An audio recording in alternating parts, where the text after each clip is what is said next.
O que você tem medo?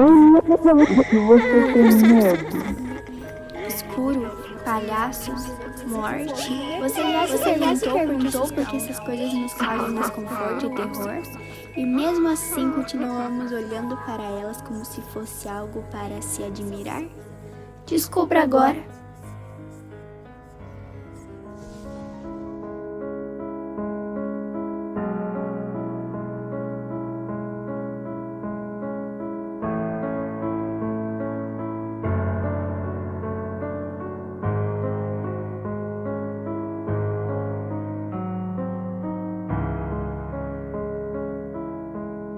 O medo é uma emoção presente em todas as culturas e em todas as pessoas, capaz de alertar e salvar através do mecanismo de luta ou fuga.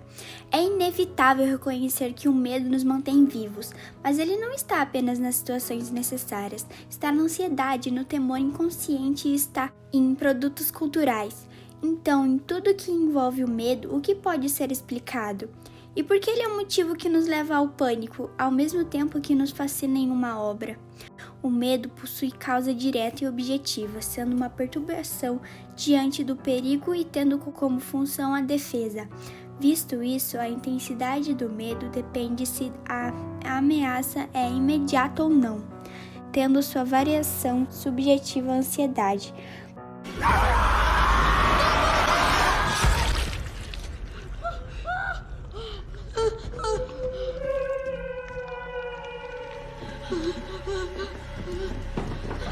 Ted, você tá bem? Vamos sair daqui! A gente tá aqui, tá?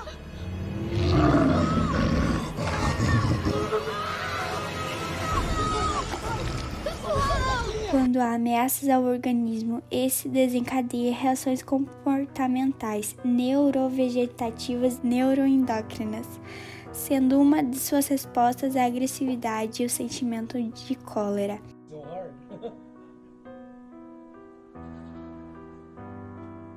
A agressividade e o medo estão em relação direta com o sistema híbrido e correspondem a respostas primitivas da sobrevivência, mesmo que não sejam modificadas pelo contexto cultural. Nos seres humanos existem dois tipos de medo: aqueles que são universais, como o medo da morte, de perda ou do desconhecido, e aqueles sociais, relacionados ao comportamento e aprovação social, como o medo da reputação, medo da crítica, do fracasso e da solidão, e que dependem muito dos valores e normas de uma sociedade. Este medo secundário, de acordo com Zygmunt Bauman, no livro Medo Líquido, está adiante relacionado à vulnerabilidade sobre as relações sociais. Assemelha-se a um estado ansioso, no qual a ameaça é dispersa e a incerteza sobre como evitá-la potencializa o medo inconsciente. Em contextos onde a insegurança e a vulnerabilidade diante dos perigos urbanos e sociais, por exemplo, é constante, se tem medo constante de ser exposto a uma ameaça real, a visão de mundo de uma pessoa interfere muito nesse aspecto, pois se ela tiver internalizado essa insegurança em sua individualização, ela recorrerá quase a um estado de alerta, por assim dizer.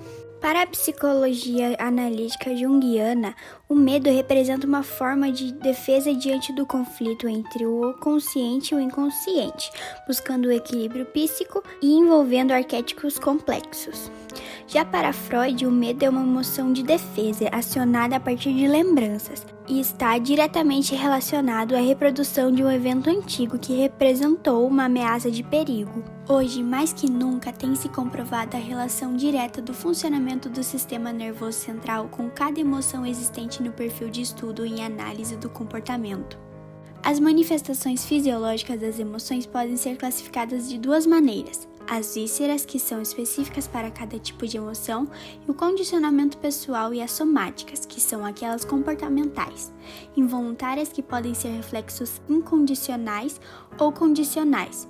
O comportamento emocional depende da percepção de uma situação e de como lidamos com ela através das experiências adquiridas a partir da convivência com outras pessoas e conhecimento próprio. Além disso, as alterações somáticas e vísceras desencadeiam alguns fenômenos fisiológicos, como, por exemplo, quando o medo é desencadeado a partir do reconhecimento do perigo, a pressão sanguínea aumenta, a débito sanguíneo, aumento da ventilação pulmonar, redução da motilidade e secreção intestinal, e disponibilização de energia, que tem como função a organização da reação obtida e uma possibilidade de fuga. Além disso, o medo se identifica através de alguns movimentos faciais, a elevação da pálpebra superior, o queixo descaído, a abertura da boca de um modo horizontal e a elevação de junção de sobrancelhas.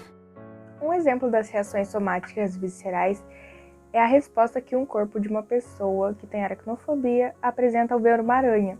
Essa pessoa logo sente medo, porque essa informação é levada ao sistema nervoso central pelos nervos sensitivos e o hipótálamo, junto com o tronco encefálico, interpreta essa informação e a relaciona com um estado de perigo.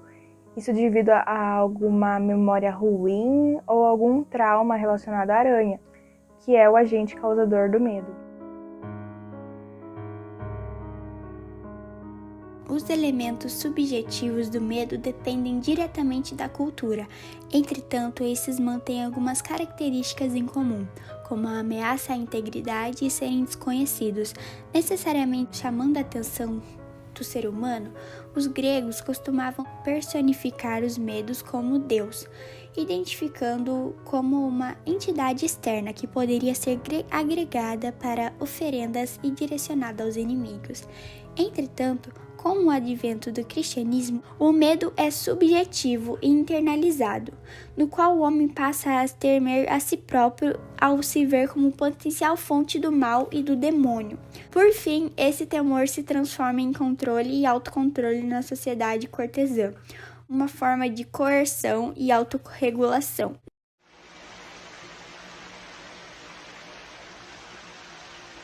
Nos seres humanos, quando o cérebro percebe uma ameaça, um sistema chamado circuito interno do medo entra em ação, liberando neurohormônios, neurotransmissores e preparando o corpo para defender o organismo do perigo.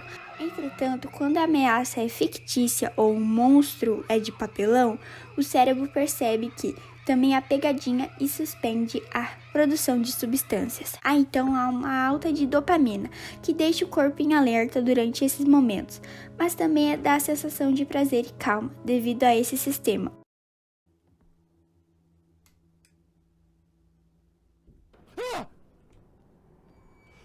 O medo também pode ser uma fonte de entretenimento e fascínio para o ser humano, contanto que seja reforçado pelo faz de conta, pela proteção e inexistência do perigo real. Nesse contexto entram os parques de diversões, os esportes radicais e as histórias do medo subjetivas. As famosas histórias de terror costumam gerar uma certa satisfação nas pessoas por conta do alto nível de dopamina. Porém, elas também mexem com a nossa mente, com a nossa imaginação e também com curiosidade e outros tipos de entretenimento. Um exemplo disso é a morte, que é algo que muitas pessoas temem por ser algo que a gente sabe que ela vai chegar, mas nós não sabemos quando e nem como isso vai acontecer e as suas, diversas características que a envolvem. Então isso forma esse medo do desconhecido na gente. Então você teria duas opções: ou você evitaria o problema, ou você tentaria ir atrás e compreender e conhecer esse desconhecido. O que muitas vezes faz com que o medo e a curiosidade andem juntos, por conta que isso acaba instigando o ser humano. Portanto, há uma linha tênue entre o medo que te paralisa e o medo que apenas te instiga mais. E o fascínio geralmente ocorre quando você tem um tipo de proteção contra o perigo. Porém, o que chamamos de medo artístico, que é algo mais como um pacto literário, que é quando o leitor geralmente ele se vê na imagem do personagem. Então, mesmo que você não esteja realmente correndo um risco, a sua imaginação e a sua mente que está ali naquele livro que você está vendo que o personagem está correndo um perigo, então você vai se projetar naquilo e vai achar que está correndo um perigo. Então a sua imaginação faz com que você sinta esse medo, mesmo que você não esteja de fato correndo um perigo. O homem aprende a lidar com medos e com perigos desde criança como um treinamento que guiaria a sua personalidade e seu psicológico e tudo mais. E por isso, o medo artístico, que nem citamos anteriormente, poderia ser um exemplo de uma forma de poder que temos sobre a nossa mente, sobre os nossos sentimentos e até sobre o desconhecido que fazemos, imaginar coisas que na verdade não estão acontecendo de fato. E por esse raciocínio, não podemos deixar de descartar que o medo reflete os tabus e os conflitos da sociedade que estão inseridos, tanto na arte quanto no imaginário popular.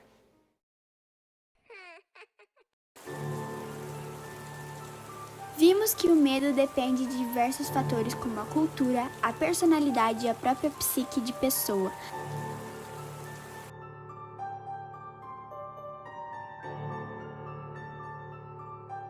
Que fascínio com o terror vem de uma reação de hormônios em nosso organismo.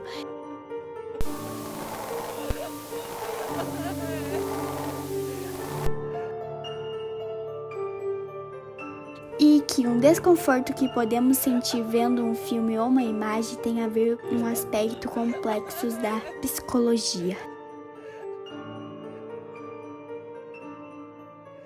Nosso cérebro percebe as coisas de forma bastante familiar.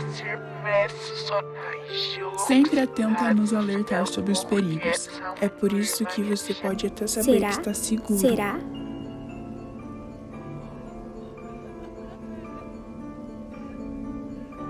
Mas o seu inconsciente sempre perguntará: será?